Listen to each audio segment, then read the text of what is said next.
जागतिक पुस्तक दिन 23 एप्रिल या निमित्त इयत्ता 6वीचे विद्यार्थी अभिवाचन सादर करत आहेत. पाठाचं नाव आहे नवा पैलू. लेखक प्रतिभा पानळ. अभिवाचन सादर करत आहेत मानवी पाटील, शाश्वत कुलकर्णी, काव्या अहिरराव, पद्मनाभ पोळ, नताशा पवार. आजी आपल्या 4-5 वर्षाच्या नातवाला घेऊन बसमधून उतरल्या. आभाळ अगदी गच्च भरून आलेले होते. क्षणभरातच पाऊस कोसळणार असे दिसत होते. स्टँड पासून दवाखाना अगदी जवळ असल्याने आजी नातवाला घेऊन चालत निघाली. आजीचा नातू दिगू आजूबाजूला पाहत हळूहळू चालत होता. चल रे बाबा, लवकर लवकर, पाऊस सुरू व्हायच्या आत पोहोचला पाहिजे दवाखान्यात, आजी दिगूला म्हणाली. पण त्याला सांगून काय उपयोग, ऐकू कुठे येतंय त्याला. आजी खंत करत पुटपुटली आणि स्वतःशीच पुटपुटत पुढे चालू लागली. दवाखान्याच्या बंद दाराकडे आजीचे लक्ष गेले. आता कुठे थांबणार, आजी विचारात पडली. एवढ्यात रिक्षाचा जोराचा आवाज ऐकू आला. तिने मागे वळून पाहिले तर रिक्षाच्या समोर दिगू उभा होता आणि रिक्षावाला त्याला काहीतरी बोलत होता. अरे पोरा, केव्हाचा आवाज येतोय पण ठिम्म आलत नाही, बहिरा आहे की काय. रिक्षावाल्याचे बोलणे ऐकून आजीच्या डोळ्यात चटकन पाणी आले. ज्या दिवशी दिगू बहिरा आहे असे लक्षात आले त्या दिवसापासून त्याचे घरदार सर्व काळजीत पडले. आता गावातल्या लोकांच्या सांगण्यावरून आजी त्याला घेऊन वेड्या आशेने शहराच्या डॉक्टरकडे आली होती. दवाखाना बंद होता. बाहेर मुसळधार पाऊस तशी दिडून होऊन ती भिंतीच्या आडोशाला थांबून राहिली. इतक्यात एक तरुण मुलगी वत्सला आजीच्या शेजारी येऊन उभी राहिली. आजी शहराच्या डॉक्टरबद्दल स्वतःशीच बोलत होती.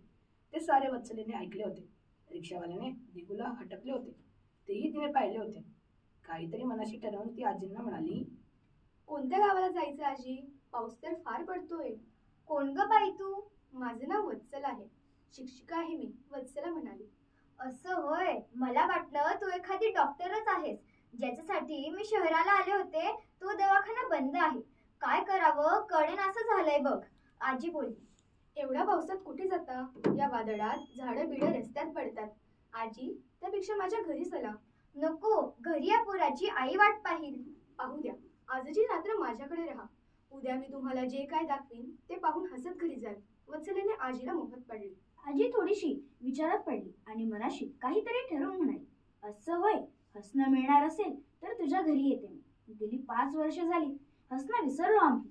पाऊस ओसरल्यावर आजी दिगू वत्सलाच्या घरी गेले. जेवण झाले, गप्पा मारणे सुरू झाले.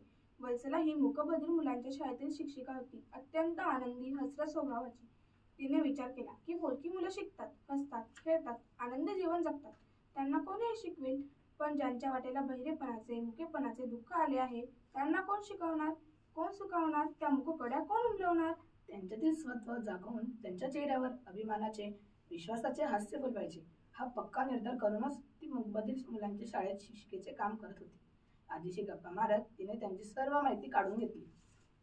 आजी पण कितीतरी दिवसांनी असे मनमोकळे बोलायला मिळाल्यावर बोलत होती. आमच्याकडे कोणीच असं मूकबधीर नाही पोरी, त्यामुळे आम्हाला फार धक्का बसला. आजी हळहळली. वत्सलाला खूप वाईट वाटले. ऐकू येत नाही म्हणजे सारे संपले असे नाही. शहरात त्याच्या कानांची तपासणी करून त्याच्या श्रवणरास वेळीच पाहिला असता. त्यानुसार श्रवण यंत्र दिले असते तर आतापर्यंत तो ऐकू बोलू शकला असता. किती लवकर हे व्हायला पाहिजे होते. मुलांची पहिली 5 वर्षे म्हणजे भाषा शिकण्याची वय, वत्सला म्हणाली. दुसऱ्या दिवशी आजीबाईंना घेऊन वत्सला शाळेत आली. काय मुलांची शाळा असते हे पाहून आजीला आश्चर्य वाटले. हेडफोन्स लावून बसलेली मुले, माईक मधून शिकवणाऱ्या बाई, हे सगळे आजीला नवलच वाटत होते. शाळेतील एक बाई एका छोट्या मुलाला यंत्राच्या साहाय्याने गोष्ट शिकवत होत्या. हे वत्सलाने आजीला दाखवले. आजी उत्सुकतेने बघत होत्या. बहिऱ्या मुलाला तोंडून बाहेर पडणारे उच्चार टिपायला त्यांचे कान सावध झाले होते आणि मुलं बाईंसारखेच हसत हसत बोलले. तेव्हा तर आजींच्या अंगभर आनंद लहरी उसळल्या. आजी खूपच उल्लसित झाल्या. वत्सला त्यांना यंत्राची माहिती करून देत होती. यंत्रामुळे बहिऱ्या मुलाला आवाज ऐकू येतो. आवाज आल्याच्या आनंदाने ते मूल आपल्या चेहऱ्याकडे पाहते, आपल्या होठांच्या हालचाली पाहते व तसे बोलण्याचा प्रयत्न करते. तिने त्यांना इयरिंग किड्स दाखवले, इंडक्शन लूप सिस्टीमची खोली दाखवली आणि हळूच आजीला विचारले, काय आजी, मग दिगूला ठेवायचं का आमच्या शाळेत? आजी खुदकन हसली आणि म्हणाली, होय ग, माझा दिगू येऊ दे तुमच्या शाळेत. पण असे पुटपुटत आजी एका वेगळ्या स्वप्नात हरवली. आजीला नातवाच्या दुःखावरून सर्वच मुकांच्या दुःखाची जाणीव झाली होती.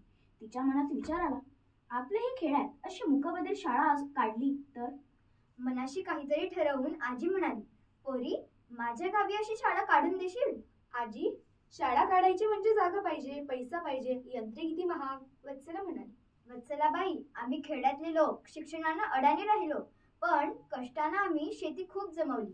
एक शेत विकलं तर लाखाला जाईल, आजी म्हणाली. आता मात्र वत्सला थक्क होऊन ऐकत होती. म्हणजे शेत विकून एवढा पैसा देणार तुम्ही मुक्यांच्या शाळेला? हो देणार.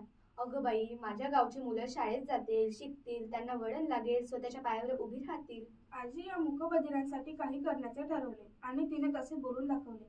आजीच्या विचारातील या नव्या पैलूचे दर्शन होताच वत्सलाचे अंतःकरण भरून आले. ती म्हणाली, आजी, मी म्हटलं होतं ना, उद्या मी तुम्हाला जे दाखवील ते पाहून तुम्ही हसत घरी जाल म्हणून. होय ग वत्सला, त्या कालच्या पावसाने माझ्यावर फार उपकार केले. मी शहरातल्या डॉक्टरांकडे निघाले होते. तुझ्या रूपात मला डॉक्टरच भेटला बघ. आजी हसू लागल्या. आजीच्या उत्तराने वत्सलालाही आनंद झाला. तिलाही हसू आले.